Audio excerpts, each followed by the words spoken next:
사람이 늙어가는 건 꼭 나이 때문일까?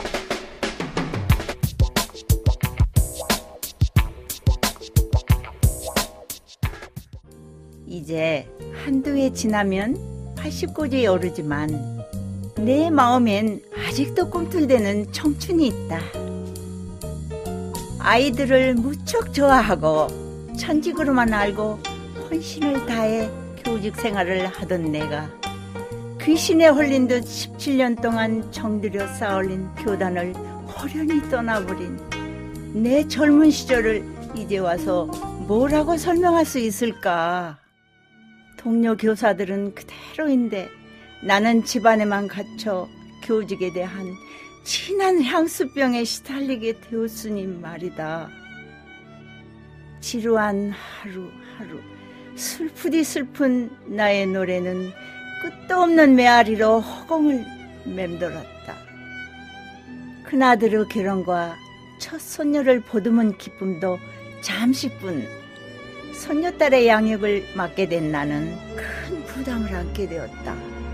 오로지 식구들을 위해 희생해야 하는 내 자신이 너무도 싫었던 것이다.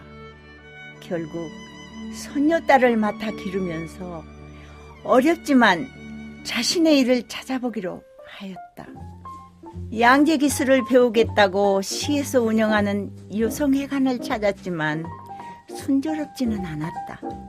새벽 5시부터 줄을 서서 면접을 기다렸는데 뜻밖에도 나이가 많다는 이유로 거절하는 것이다. 아니, 배우는 것에 나이가 무슨 소용일까? 항의 아닌 때를 써서 겨우 접수를 할 수 있었다. 가까스로 수강증을 받은 나의 발걸음은 뛸 듯 가벼웠다. 귀염둥이 손녀딸을 여기저기에 맡기면서 젊은이들 못지않게 열심히 따라 배웠다. 내가 입을 옷들을 제법 맵시 있게 꿰매 입게 되었다.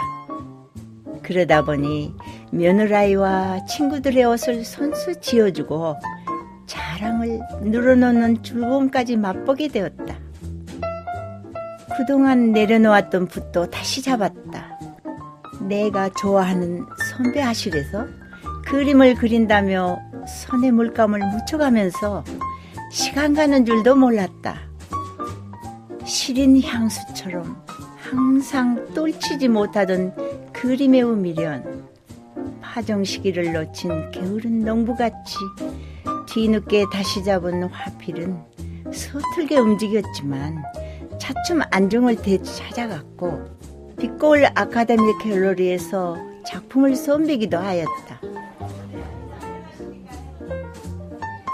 나도 하면 된다는 용기와 자신감을 갖게 되었다. 나이 60 초반이던 1998년 난생 처음으로 컴퓨터 교육을 받을 수 있었다.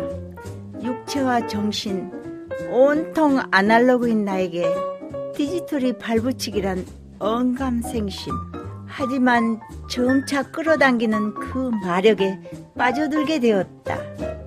이때부터 홈페이지 게시판에는 시간 나는 대로 끄적여 올리던 글이 한 편, 두 편 늘어났다.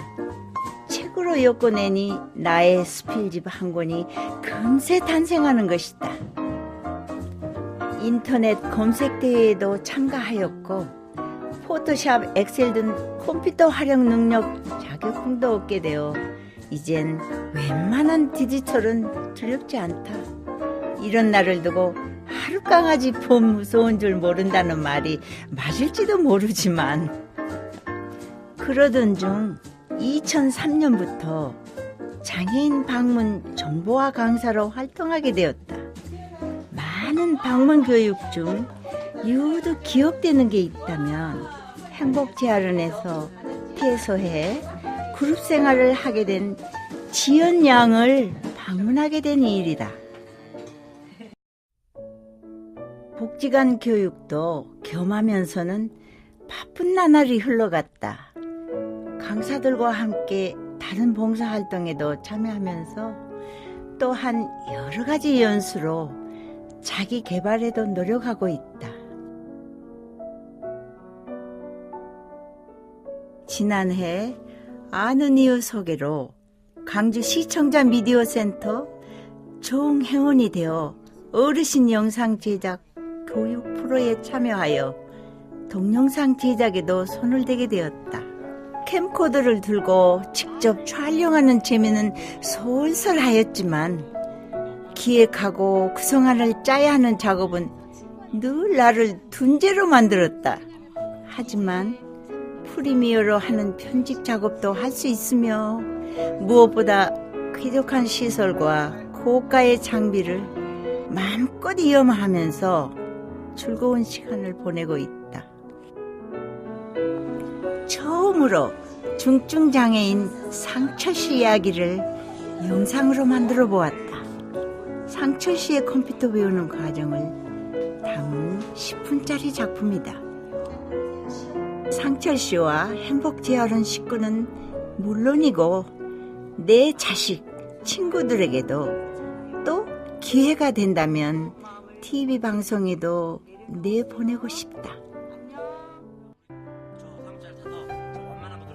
지난 1월 가족이 무주 스키장을 찾았을 때도 누가 시키지도 않은 손자놈들 스키 타는 장면을 잡으려고 꽁꽁 언 손을 불어가며 애썼던 기억이 남아 혼자서 싱거운 웃음을 짓곤 한다.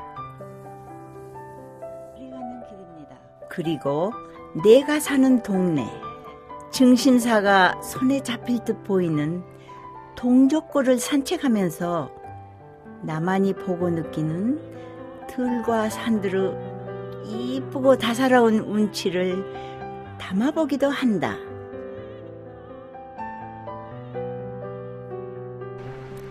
또 건강을 위해서랍시고 늦게나마 치기 시작한 탁구, 요리조리 길게 이어지는 랠리, 가볍고 작은 흰공의 유희에 끌려서 요즘 거금을 들여 탁구 레슨을 받고 있다. 요즘 난 젊은이들이 즐겨 쓰는 아이폰 사용법을 익히고 있다. 새로운 기기를 제대로 잘 쓰기 위해서 교육이 필요하다 싶어 저녁에 시간을 내어 배우고 있다. 나는 간절하게 소망하던 일들로 다시 일어나 좌절 대신 희망을 배웠고 삶의 보람을 얻었다. 앞으로도 열심히 배워나갈 것이다.